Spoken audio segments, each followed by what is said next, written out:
بالكيس سيريز نقدر نطلع الناتشرال هيستوري اند سبكترم. ناتشرال هيستوري قصد منه انه اعرف الهيستوري اوف ذا ديزيز، والسبكترم يعني الاوتكمز اللي ممكن يتولد. انا اسف عن شرحها. By delving in the past circumstances of these patients including examination of the past medical records and by continuing to observe them to death. يعني delving يعني اغوص، يعني قصد افحص او اراقب past circumstances of these patients. يعني يجيني شخص قلنا له عنده lung cancer، اشوف الهيلث ريكوردز مالته ايش كان عنده بالماضي. مثلا يابا قبل 5 سنين طاب بالمستشفى وكان عنده هيموبتسيس، وقبل 2 سنين طاب بالمستشفى وعنده فايبروسيس لنج مثلا، او مو فايبروسيس، خلينا نقول مثلا صار عنده كاتشكسيا ويا الهيموبتسيس، واليوم طب لنا وعنده respiratory failure. وبعدين هم هذا اللي هو examination of the past medical records and by continuing to observe them to death. يعني أظل لحد وفاته أشوف إذا عنده respiratory failure، أشوف مثلا بعد 6 شهور مات. عندها أقدر أبني natural history of this disease اللي هو يقول لا lung cancer بالبداية يسوي هيموبتسيس، بعدين يسوي كاتشكسيا، وبعدين يسوي respiratory failure and death. Professionals can build up a picture of the natural history of the disease. Population case series is a systemic extension of this series. يعني يقول لك من أرد أعمم ال case series على population هو نفس ذنيك الأشخاص المرضى اللي جاي أفحصهم، بس عندنا مشكلة إنه اكو ناس راح يموتون وما أجوني المستشفى. يعني ناس يموتون من اللنج كانسر بس ما أجوا المستشفى. فشلون أنا أعمم دراستي على population يصير ما بيها خطأ؟ which includes additional cases those dying without being seen by the clinician. بمعنى أنه كل شخص يتوفى أسوي له autopsy، أفحص جثته وأشوف هل كان سبب وفاة اللنج كانسر أو لا. فهكذا أكون أني قدرت البوبوليشن كلها أشوف مش قد ماتوا بها من اللنج كانسر. طبعا مو كل واحد يتوفى أسوي له autopsy، يعني يكون سبب وفاته غير معروف. add breadth to understanding of the spectrum and natural history of the disease. القصد إنه أفتهم breadth يعني أفق، يعني القصد إنه أفتهم كل الاحتمالات اللي ممكن تصير. بمعنى مثلا يابا streptococcal pharyngitis، ممكن هاي الفارنجايتس تنتهي برسولفينج، تروح وحدها وما يصير شيء، أو ممكن لا يصير روماتيك فيفر، أو ممكن لا يصير جلوميرال نفرايتس. خوش، فأنا أعرف من أفحص هواي من الناس راح أعرف كل الأوتكمز اللي ممكن تصير بالديزيز. case series population needs information. يقول من أريد أستفاد من الكيس سيريز بالابيديميولوجيكال uses، أحتاج information about the population to calculate rates. بمعنى مثلا يابا أنا عندي 5000 شخص بالنجف عندهم lung cancer، وهم وأرد أستفاد من هالمعلومة، فيكون أول شيء أعرف إيش قد هم أهل النجف، مثلا 1,000,000، فأقسم 5000 على 1,000,000 يطلع مثلا 5 بالألف هو نسبة prevalence of lung cancer. يعني كل 1000 شخص بالنجف أكو 5 عندهم lung cancer.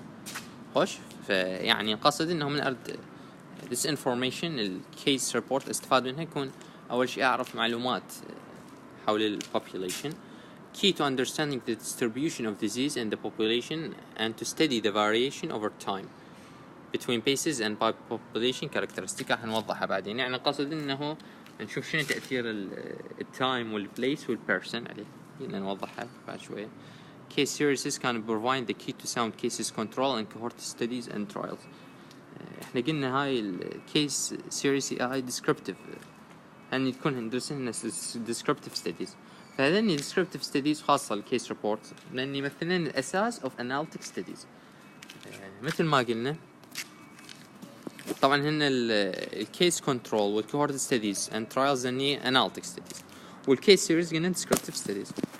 فمثل ما قلنا بهذا السلايد descriptive studies راح يعطينا الاوتكم اللي هي الديزيز اللي تصير، بينما الاناليتيك ستديز describes the association between the exposure and the outcome. فأنا أحتاج ألقى الاوتكم اللي هو descriptive، يلا أقدر بعدين أسوي analytic study. نرجع للسلايد. أي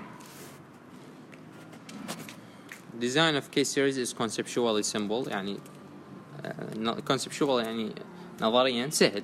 case series كلش بسيط، بس أجيب شخص وأشوف الهيستوري مالته. defines a disease or health problem to be studies and sets up a system for capturing data on health status and related factors in consecutive cases. يعني نفس الحكي اللي قلناه انه to be studies، يعني يخلي فد نظام شلون نلم معلومات من الكيسات اللي تجينا. مو فد شي مهم هذا. case series requirement for interpretation.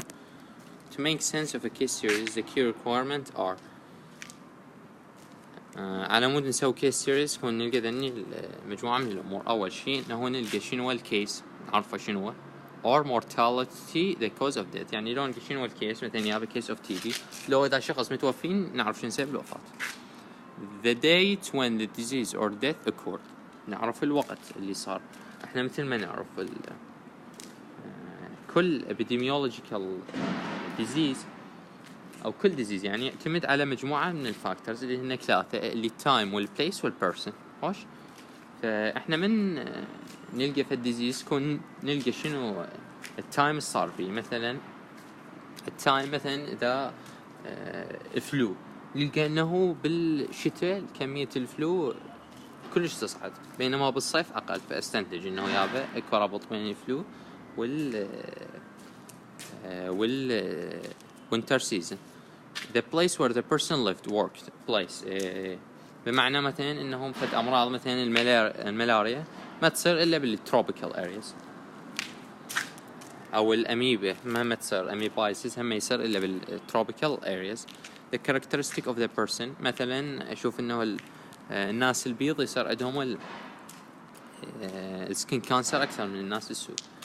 the opportunity to collect additional data from medical records possibly by electronic data linkage or from the person directly. يقول يعني ممكن أنا بعد استفاد معلومات أكثر. قلناها إحنا إنه لو أطلع الهيستوري مالت البيشنت from medical records، electronic data linkage يعني قصد معلومات بالحاسبة مربوطة، فأكتب اسمه يطلع لي or the person directly، أو إلا أروح نفسه أسئلة أقول له أنت شان عندك شان. the size and characteristic of the population at risk. الكاركترستيك حكيناها، السايز هم اشوف ايش قد ياب اللي يصير عندهم مثلا قلنا اللنج كانسر وهكذا. اذا نقصد انه بالكيس سيريس راح القى ايش قد الكيس، وشنو التايم اللي يصير بيه، وشنو البليس اللي صار بيه، وشنو البيرسون اللي يصير بيه، يعني شنو صفات الناس اللي جاي يصير بيهم. Case series can be linked to other health data either in the past or the future. mortality can be linked to hospital. هاي نفس الحكي حكينا. مثلا يعني mortality data can be linked to hospital admission including at birth and childhood. يعني مثلا شخص يتوفى، فأنا أريد أعرف ليش توفى، أروح أرجع أخذ كيس سيريس منه، أريد أعرف شلون توفى، أروح أشوف past hospital admissions، ألقى إنه ياب فد مرة داخل كان عنده واكتشفوا عنده لنج كانسر، فاكتشف إنه توفى بسبب اللنج كانسر. أو مثلا كان عنده at birth كان عنده ثلاسيميا، فيقول إنه ممكن هذا سبب وفاته. cancer registration and other records to obtain information on exposure and disease. أو بمعنى أو مثلا طريقة ثانية إنه أشوف الهيلث ريكورد، هاي عمود نشوف الإكسبوجر and disease. مثلا ألقى بالهيلث ريكورد إنه هذا الشخص كان exposed to radiation بالمستشفى، مثلا عنده فد كانسر وتعالج منه بالراديشن، وبعدين توفى بالابلاستيك انيميا، فاقول انه يابا هذا الشخص توفى بالابلاستيك انيميا بسبب الراديشن تعرض له. هسه مو مهم هاي كل سلايد يعني حكي زائد. cases may be contacted from additional information، نفس الحكي قلنا. this type of action may turn a case series design into a cohort design. بمعنى أنه قلنا الكيسز ممكن المعلومات أو الكيس additional information about the case إنه نعرفها بأن نتابع للشخص. يعني مثلا أخذت كيس ستدي لقيت عنده قلنا كانسر، أروح ورا شهر أروح أشوف شلون صار وهكذا، عندها أقدر أبني مثل ما قلنا history of the disease. بس بهاي الحالة راح يتحول هاي ستدي مالتي إلى cohort اللي هو قلنا نتابع بيه patient. خوش فيتحول من case report إلى cohort study. الكيس سيريز strength شنو الأشياء نقاط القوة بها؟ population case series هاي الفوائد اثنين. painfully a true national or even international population perspective on the disease. يعني أعرف أنه national يعني النيشنز الأمم or international، يعني قصدت أنه أعرف ال disease distribution or characteristic in a certain population. The disease pattern can be related to aspects of the society or the environment. مثل ما قلنا أنا من أخذ الديزيز راح أربطه بالبليس والبيرسون والتايم. خوش هسه إحنا هنا المهم عندنا هو البليس والتايم that affect the population but have no sensible measure at the individual level. بمعنى يعني هو مثال خلنا نوضحها. Ozone concentration at the ground level and the thickness of ozone layer in the earth atmosphere. خلنا نقول مثلا عندي فد area الثقب صار به ثقب الأوزون، خلنا نفرض انه ثقب الأوزون يزود السكين كانسر، بس انا ما متأكد هو يزود ولا يعني بس شوف افتراضيا.